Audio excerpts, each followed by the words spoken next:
선교지를 갈 때마다 제가 조심해야 될 한 가지 사항이 있습니다. 그것은 뭐냐면 물입니다. 물.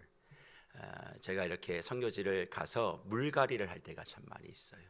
그래서 늘 선교지를 갈 때마다 물이 어떤가에 대해서 좀 관심을 많이 가지고, 물을 잘못 먹어버리면 사역이 다 어려워지니까 그 물에 대한 어떤 그런 부분들을 신경을 써서 좀 마시려고 그렇게들 합니다.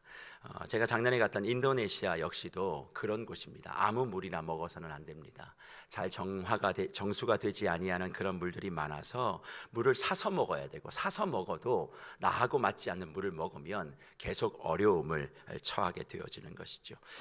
그래서 지난 인도네시아에 제가 방문을 했을 때에 이런 생각을 문득 했었습니다. 이 지구상에 물 때문에 고생하고 있는 사람은 어느 정도 될까?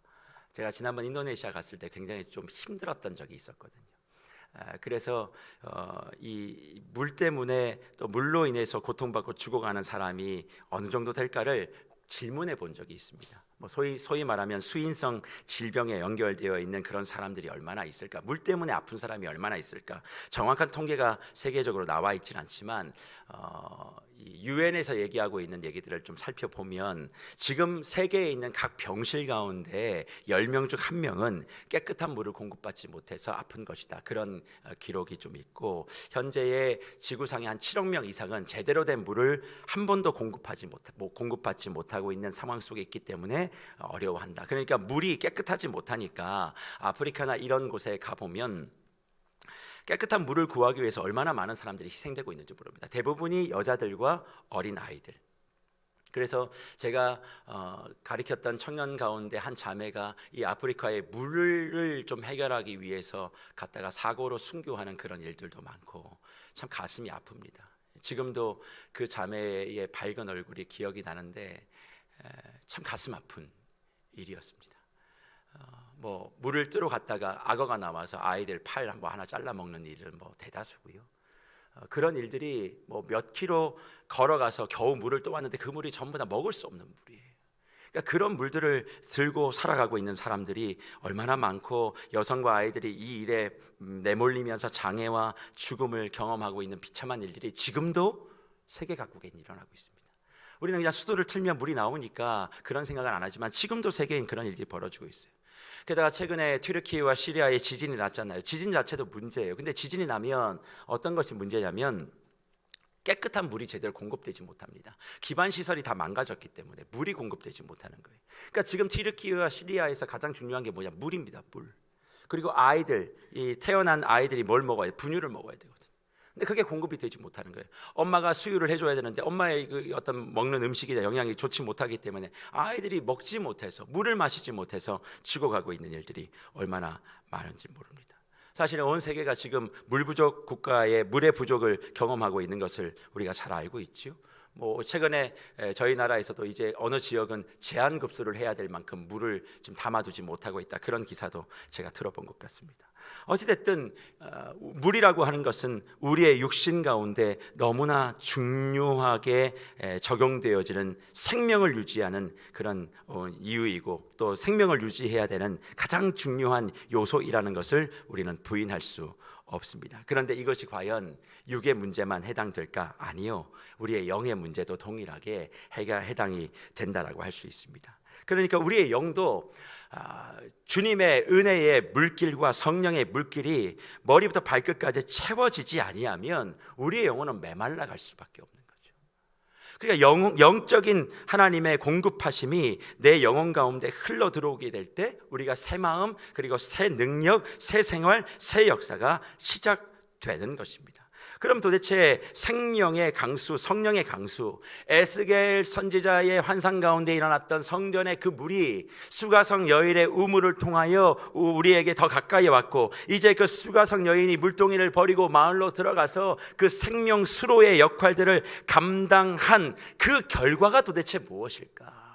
주님께서 우리의 역사를 관통해서 흘려보내고 싶으신 성령의 생명 강수가 내게 닿게 되면 나는 도대체 내 영혼이 새롭게 된다고 하는 말의 구체적인 의미가 도대체 뭐냐? 우리는 성령께서 내게 임하시면 새롭게 됐다고 하는데 새로움의 증거를 내보라 그러면 잘 얘기를 못해요. 그냥 그것을 추상적이고 영적인 것으로만 이야기합니다만 아니요, 그 생명수가 내 영혼 가운데 닿게 되어지면 반드시 우리에게 나타나는 구체적인 현상 하나가 있는데, 그것은 뭐냐면 내가 생명수를 담을 수 있는 깨끗한 그릇이 된다는 거예요. 이게 도대체 무슨 말인가? 바울이 디모데에게 이렇게 권면을 합니다. 디모데후서 2장 20절과 21절 말씀인데 이런 말씀이죠. 큰 집에는 금그릇과 은그릇뿐 아니라 나무그릇과 질그릇도 있어 귀하게 쓰는 것도 있고 천하게 쓰는 것도 있나니, 그러므로 누구든지 이런 것에서 자기를 깨끗하게 하면 귀히 쓰는 그릇이 되어 거룩하고 주인의 쓰심에 합당하며 모든 선한 일에 준비함이 되리라, 그렇게 말씀하세요. 20절 말씀에 보니까 뭐라고 말씀하고 있습니까? 금그릇, 은그릇, 나무그릇, 질그릇, 뭐 여러 가지 많은 게 있을 수 있어요. 우리 인생의 모습은 다양하다는 거죠. 그런데 거기에서 귀한 것, 천한 것 분명히 구분이 된다. 그런데 21절에 그 귀하게 쓰는 그릇은 주님 앞에 어떤 사람이냐? 자기를 깨끗하게 하는 사람, 그래서 거룩하고 주인의 쓰심에 합당하게 되는 사람, 그래서 모든 선한 일에 준비되는 사람이라고 얘기를 합니다. 자기를 깨끗하게 하는 방법은 하나밖에 없는 거죠. 내 의지대로 되는 것이 아닙니다. 디모데후서 2장 20절과 21절 이 말씀을 하기 전에 사도 바울은 18절에서 진리가 우리 가운데 임해야 될 것을 말씀하고 있죠. 진리는 예수의 영, 곧 성령입니다. 성령이 내게 임하게 되어지면 어떤 일이 벌어져요? 저는 성령이 임하면 우리의 삶의 중심축을 형성한다고 생각해요.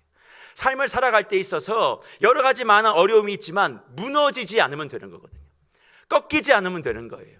바람이 불어도 넘어지지 않으면 되는 겁니다. 다시 일어나면 되는 겁니다. 그러려면 어떻게 해야 돼요? 중심을 잘 잡아야 돼요.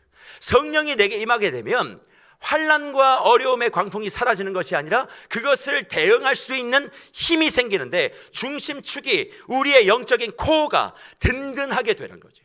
그렇게 되어지는 그 상태가 무엇이냐? 바로 그것이 자신을 깨끗하게 하여 귀히 쓰는 그릇이 되는 것이고, 그 그릇이 되어짐으로 말미암아 우리는 뭐예요? 주인의 쓰심에 합당한 존재가 될 수 있다, 그렇게 말씀하고 있습니다. 그러면 주인의 쓰심에 합당하게 되어진다라고 하는 그 삶은 무엇을 이야기하는가? 다른 것이 아니에요. 모든 선한 일에 준비가 되는 사람. 그러니까 성령이 내게 임하게 되어지고 진리가 내게 임하게 되어져서 내 삶에 기쁨도 넘치죠. 생명도 넘치죠. 우리가 말로 다 할 수 없는 하나님이 주시는 그런 회복도 경험하게 됩니다. 그러나 그것이 개인적인 감정으로 끝나는 것은 성령이 내 삶 속에 완전히 장악되어진 것이 아니라는 거예요. 당연히 우리가 감정적으로나 감성적으로 하나님이 주시는 기쁨과 희락을 맛볼 수 있지만, 그 기쁨과 희락은 반드시 무엇과 연결되어야 되냐면 주님이 쓰실 만한 그릇, 깨끗한 그릇. 그럼 그 깨끗한 그릇은 무엇인데? 모든 선한 일에 준비가 된 상태라 말씀해 주고 있는 거죠. 저는 이번 특세를 통해서 성령의 기름 부으심을 받은, 예수 그리스도의 보혈로 인치심을 받은 저와 여러분들이 하나님이 귀하게 여기시는 그릇 되어져서 모든 선한 일에 준비가 끝난 상태가 되기를 간절히 축복합니다. 성령의 충만함을 그냥 내가 어떤 능력을 받는 게 아니라 주인 되신 그분이 쓰실 수 있는 그릇, 모든 선한 일을 할 수 있는 준비가 끝난 상태로 완전히 서 있는 것이라 그렇게 말씀하고 있는 거죠. 그러니 성령의 귀히 쓰시는 그릇이 되어 우리가 모든 선한 일을 마칠 수 있는 준비를 다 마칠 수 있는 상태가 되어질 때 거기에 뭐가 있는 거예요? 예수 그리스도의 생명수가 담겨져 있는 증거가 된다, 그렇게 말씀하고 있는 거죠. 그러니 에스겔의 성전의 생명수, 그리고 우물가의 여인에게 부어진 성령의 그 물줄기를 담아낸 성령의 그릇이 되어질 때 내가 진짜 성령에 충만한 사람으로 하나님 앞에 서 있는 것이지, 그저 내가 내 마음의 어떤 감동, 내 마음의 어떤 체험, 내 마음의 어떤 은혜의 간증, 이걸 가지고 내가 성령에 충만하다 그렇게 얘기할 수는 없다는 것입니다. 그러니까 성령이 아무리 부어도 내가 그런 그릇이 되어지지 못하니까, 깨끗한 그릇이 되지 못하니까 은혜를 매일 붓는데 뭐가 되지 않는 거예요. 내가 담는 그릇이 제대로 정리가 안 되어 있으니까 자꾸 은혜가 오염돼 버리는 거예요. 매일 은혜를 받았다라고 하는데 그 은혜가 지속되지 못하는 거죠. 하나님의 은혜가 담길 수 있는 그 모든 것들이 이렇게 깨끗한 그릇, 준비된 그릇이 되어야 되는데 그게 안 되고 계속 은혜를 공급만 받으려고 한다는 거예요. 한번 생각해 보십시오. 제가 가지고 있는 이 컵에 잉크 한 방울만 들어가도 이 물 먹을 수 있겠습니까? 먹을 수 없어요. 아무리 깨끗한 물을 부어도 이 그릇 자체가, 컵 자체가 깨끗하지 않으면 우리는 이 물을 마시려고 하지 않습니다. 똑같은 원리예요. 교회로부터, 예배로부터, 강단으로부터 은혜의 꼴을 먹여달라, 은혜의 꼴이 공급되어도 그것을 받는 그릇이 깨끗하지 않으니까, 그냥 내가 원하는 것에 대한 말씀만 해주면 할렐루야고, 그렇지 않으면 노 할렐루야니까, 노맨이니까. 그러니까 자꾸 하나님께서는 우리를 뭐 하려고 하시는 거예요? 그릇 만드는 데 시간을 자꾸 쓰시는 거예요. 하나님이 모든 선한 이 준비가 된 상태이냐를 우리 교회에게 매일 물어보고 계시는 거예요. 은혜를 달라고 이야기하기 전에 모든 선한 일을 마쳤느냐, 그 일을 감당할 준비가 넌 끝났느냐, 그것을 위해서 이 특세를 통해 나의 신앙과 우리 교회 사역을 점검해 보는 것 아니겠습니까? 그러면 예수의 생명수, 성령의 진리수를 담아 놓고 있는 이 깨끗한 거룩한 그릇은 어떤 그릇일까? 이게 도대체 어떤 그릇일까? 저는 그 그릇을 한 단어로 정의해 보면서 오늘 마태복음 10장에서 말씀하고 있는 그 그릇은 다른 그릇이 아니라 냉수한 그릇이라고 생각합니다. 냉수한 그릇. 이 냉수한 그릇이라고 생각해요. 사실 예수님이 공생애 가운데 제자를 부르신 사건이 마태복음 10장 초반에 등장해요. 10장은 제자를 부르신 사건을 이야기합니다. 그리고 그 제자를 부르신 사건 사이에 어떤 모습이 있냐면 가르치는 사역이 있어요. 전파하는 사역이 있습니다. 치유하는 사역이 있습니다. 그리고 구제하는 사역이 있어요. 그러니까 예수 그리스도께서 제자를 부르셔서 그 제자들에게 보여주셨던 4대 사역은 가르치는 사역, 전파하는 사역, 치유하는 사역, 구제하는 사역. 그래서 예수 제자들은 이 4가지 사역에 목숨을 거는 거예요. 말씀을 가르치고 복음을 전파하고 예수 그리스도의 이름으로 말미암아 무너진 사람들, 상처받은 사람들, 아픈 사람들 치유하고, 그리고 그들의 약하고 부족한 부분들을 구제하는 사역, 이것을 보여주시면서 결론 부분에 뭘 얘기하시느냐, 오늘 10장 42절 이렇게 말씀하시죠. 또 누구든지 제자의 이름으로 이 작은 자 중 하나에게 냉수 한 그릇이라도 주는 자는 내가 진실로 너희에게 이르노니 그 사람이 결탄코 뭘 잃어버리지 않아요? 상을 잃지 아니하니라, 그렇게 말씀하고 있다는 것입니다. 냉수 한 그릇을 마실 수 있는 물그릇 하나 역할을 하는 것이 제자의 역할이에요. 제자는 냉수 한 그릇을 담아내는 그 그릇 되는 인생이라 말씀하고 있는 것입니다. 그런데 거기에 담겨져 있는 그 물이 세상이 말하고 있는 그런 물이 아니에요. 어제 말했던 사마리아 여인이 물동이 가운데 채우고자 했던 그 물이 아니라는 거죠.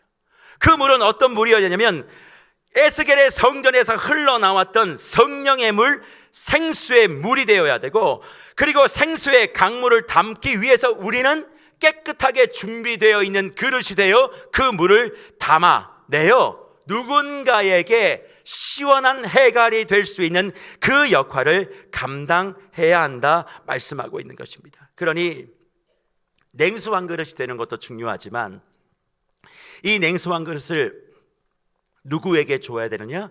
작은 자 한 사람에게 주는 것도 너무 중요하다는 거예요. 그래서 42절 보십시오. 누구든지 제자의 이름으로 이 작은 자 중 하나에게 냉수 한 그릇을 주는 자는 이라고 얘기하지 않습니까? 그러니까 냉수 한 그릇도 중요하지만 또 중요한 게 뭐예요? 이 작은 자예요. 작은 자. 우리는 작은 자에게 냉수 한 그릇을 줘야 된다고 생각하면 추상적으로 이 생각을 먼저 합니다. 내 주변에 힘든 사람들, 어려운 사람들, 거기 도와주라고 하는 거구나, 그런 생각을 먼저 하지요. 하지만 저는 이 말씀을 묵상하면서 그런 생각이 들지 않았어요. 이 작은 자는 도대체 누굴까? 이 작은 자는 도대체 어떤 사람일까? 이 작은 자에게 냉수 한 그릇 줘야 되는 거예요. 냉수 한 그릇을 그냥 주면 안 돼요. 작은 자에게 줘야 되는 거죠. 그럼 도대체 이 작은 자가 누군가를 꼼꼼히 묵상하다가 하나님이 직접 냉수 한 그릇의 사역을 몸소 보여주신 사건이 떠오르게 됐습니다. 하나님이요, 직접 냉수 한 그릇 사역을 해주신 사건이 있어요. 그게 어딘 줄 아십니까? 창세기 21장에 등장하는 하갈과 이스마엘의 사건이에요. 하갈과 이스마엘의 사건을 기억하십니까? 아브라함의 아내였던 사라가 이삭을 낳은 후에 사라가 하갈과 이스마엘을 내어 쫓아버립니다. 그러니까 창세기 21장에서 아브라함은 사갈 앞에 아무 말도 못하는 거예요. 그러니까 그냥 눈만 꿈뻑꿈뻑 뜨고 있다가 떠나가고 있는 사갈과 자신의 아들 이스마엘을 바라보면서 떡과 그리고 물 한 가죽 부대를 올려주고 떠나가게 합니다. 그런데 브엘세바 광야에 도달했을 때에 이 하갈과 이스마엘에게 뭐가 떨어지냐? 가죽 부대에 물이 떨어지기 시작해요. 물이 딱 떨어지니까 하갈이 소리내서 울기 시작합니다. 그러니까 하늘에서 소리가 내어 하나님께서 나타나셔서 무슨 말씀을 하시느냐? 창세기 21장 17절과 18절 말씀에 이렇게 얘기하죠. 하나님이 그 어린 아이의 소리를 들으셨으므로 하나님의 사자가 하늘에서부터 하갈을 불러 이르시되 하갈아 무슨 일이냐? 두려워하지 말라.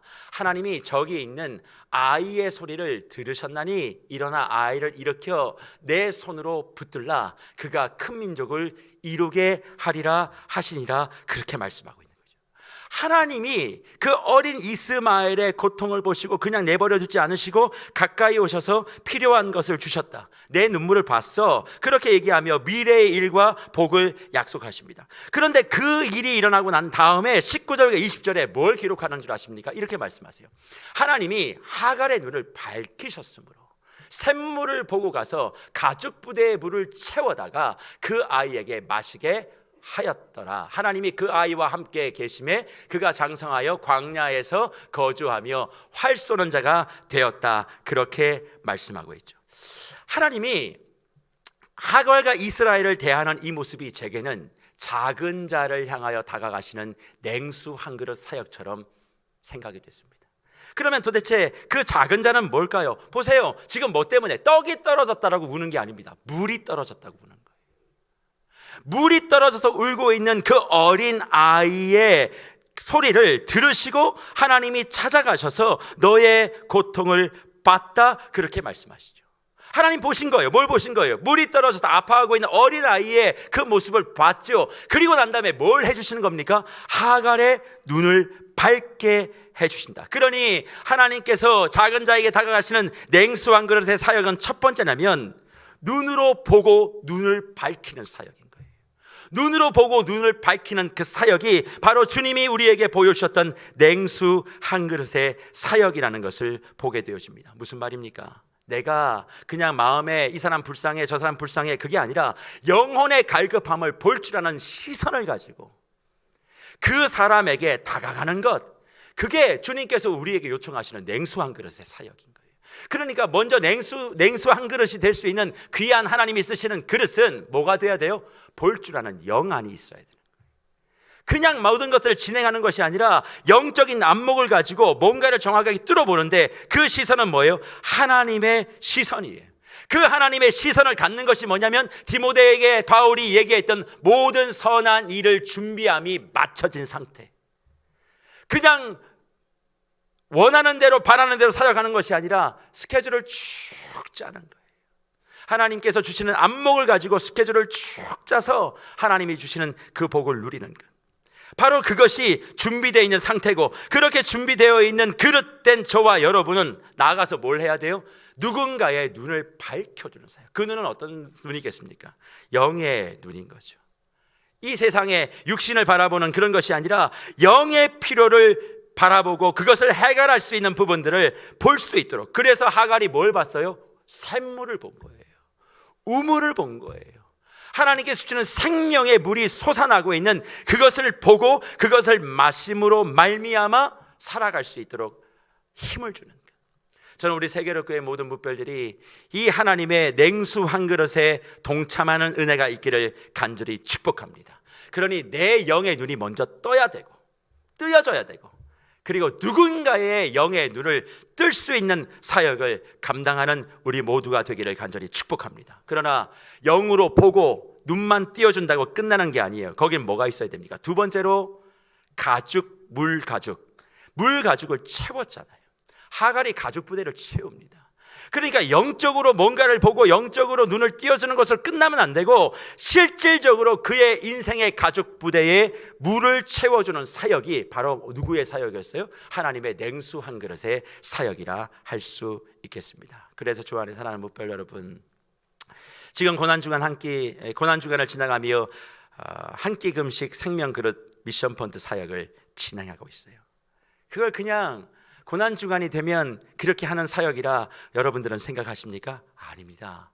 이것은 영의 안목을 갖는, 내 영의 눈을 뜨는 사역이고, 누군가의 영의 눈을 뜨게 하는 사역이고, 그리고 누군가의 비어진 물 가죽 부대를 채우는 사역이에요. 이건 하나님께서 주시는 성령의 은혜를 가지고 내가 귀히 쓰일 만한 그릇된 사람만이 동참할 수 있는 것.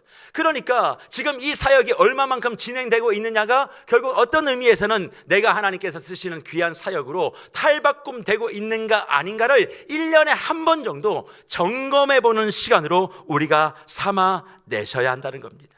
그냥 그들에게 뭐 이렇게 하면 되겠지 저렇게 하면 되겠지 나의 선행을 흘려보내는 것이 아니라 나의 영의 눈을 뜬 수준이 어느 정도 되어지고, 그리고 저들의 영의 눈을 어떻게 뜨게 할 것이며, 그리고 영의 문제뿐만 아니라 그들이 지금 필요로 한 가장 소중한 것이 무엇인지를 흘려보내주는 거예요. 특별히 이번 생명 그릇 미션 펀드의 사역은 인도네시아의 가나안 누산트라 신학교의 우리 신학생들, 먹지 못하는 신학생들, 그리고 튀르키예와 시리아의 우리 어린아이들과 여성들, 그리고 우리 한국의 미자레 교회, 시골교회, 어려운 교회, 그런 교회를 공급하고 그리고 힘을 내게 할 수 있도록 응원하기 위한 그런 마음으로 시작하고 있는 것입니다. 사실 어제 제가 저녁에 좀 어려운 얘기를 좀 들었어요. 저하고 학부, 그러니까 총신대 신학과를 같이 다녔던 제 후배 동생입니다. 동생인데 지금 한 42살 정도 됐죠. 심장마비로 죽었다는 거예요.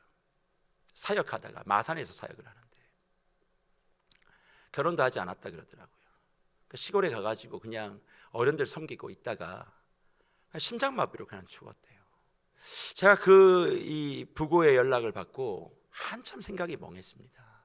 그리고 내가 돌아보지 못하는 것에 대한 안타까움도 있고, 지금 도처에서 시골에서 누구의 관심도 손길도 없이 힘을 다해서 살아가고 있는 수많은 사역자들이 있는데 나는 참 감사하고 너무나 좋은데 그거를 누리게 하신 하나님의 뜻이 무엇일까? 이런 것들을 참 많이 생각하는 어제 밤이었었어요. 지금도 그런 사람들을 주위에 보게 하시고 알게 하시며 우리에게 주님께서 요구하시는 것은 도대체 무엇일까? 다른 것이 아니죠. 예수 그리스도의 십자가에 동참한다라고 하는 것, 고난에 동참한다고 하는 것은 그냥 예수님을 생각하고 금식하며 무슨 일종의 종교 회개를 하는 것이 아니라 거기에 진정한 주님의 마음을 담아내는 것. 그게 뭘까요? 눈을 내가 뜨는 거죠. 눈을 뜨게 하는 거죠. 그들의 필요를 공급하는 거죠. 그래서 무엇을 이루는 것입니까? 에스겔서 47장 12절 성전 환상을 통해서 우리에게 주셨던 말씀이 무엇이에요? 이거잖아요. 달마다 새 열매를 맺으리니 그 물이 성소를 통해 나옴이라. 그 열매는 먹을 만하고 그 잎사귀는 뭐가 돼요? 약재료가 된다. 그렇게 말씀하고 있지 않습니까? 매 달마다 맺어질 수 있도록, 잎사귀마다 치유될 수 있도록, 그런 역사가 일어날 수 있도록 내가 직접 가지 못하니까 그런 일들을 감당하라고 저와 여러분들에게 마음을 주시고 영의 눈을 뜨게 하시고 누군가 이제 눈을 뜨게 하는 사역을 감당하라, 그들의 필요를 채우라 말씀해 주는 줄 믿습니다. 그래서 주 안에 사랑하는 목별 여러분, 우리에게 많은 상황이 있고 또 힘들고 어려운 현실이 버거운 것도 사실이지만 주님이 내게 생명수 한 방울이라도 흘려보내어 내 영혼의 해갈을 이루었다면 이제는 그 생명수 한 그릇을 내 귀한 거룩한 그릇, 하나님이 귀히 쓰시는 나의 그릇, 나의 삶과 나의 사역에 담아서 이제 누군가의 눈을 뜨게 하고 누군가의 필요를 채우는 그런 물방울로 담겨지는 생명 그릇이 되어 그들의 삶 가운데 가까이 나아가는 저와 여러분이 돼야 될 줄 믿습니다. 아직도 이런 부분에 있어서 우리가 의식을 갖지 못한다면 다시 오늘 이 말씀 앞에 우리 자신의 삶을 정돈했으면 좋겠어요. 한두 방울 그냥 담다가 안 된다 그러는 것이 아니라 그 방울방울들이 모여지면 커다란 물줄기가 될 수 있고 그 물줄기가 감당할 수 없는 파도를 일으켜서 온 세계를 주의 복음과 말씀으로 덮어낼 수 있는 은혜를 저와 여러분에게 허락해 주실 줄 믿습니다. 그러니 이번 고난 중한 오늘 기도를 통해서 주여, 내가 주의 생명수를 머금은 냉수 한 잔 되겠습니다. 냉수 한 그릇 되겠습니다. 누군가에게 가까이 나아가 내가 물을 내밀었을 때 그들의 해가를 시키고 그들의 영의 눈을 뜨고 그들의 삶에 필요한 것을 공급하는데 내가 조금도 주저하지 않겠습니다. 그런 마음 가지고 오늘 하루 어디서든 생명 그릇으로 주님의 품에 안긴 그런 능력의 냉수 한 그릇으로 쓰임 받을 수 있는 저와 여러분이 되기를 간절히 축복합니다. 그리고 주위에 아직도 이 생명 그릇에 대하여 마음을 갖지 못하고 합하지 못하신 분들이 있다면 격려하시고 축복해 주세요. 그런 마음을 가지고 격려하고 축복하면 이 고난 중한 주님께서 주시는 귀한 은혜를 더 깊이 누리게 될 줄 믿습니다.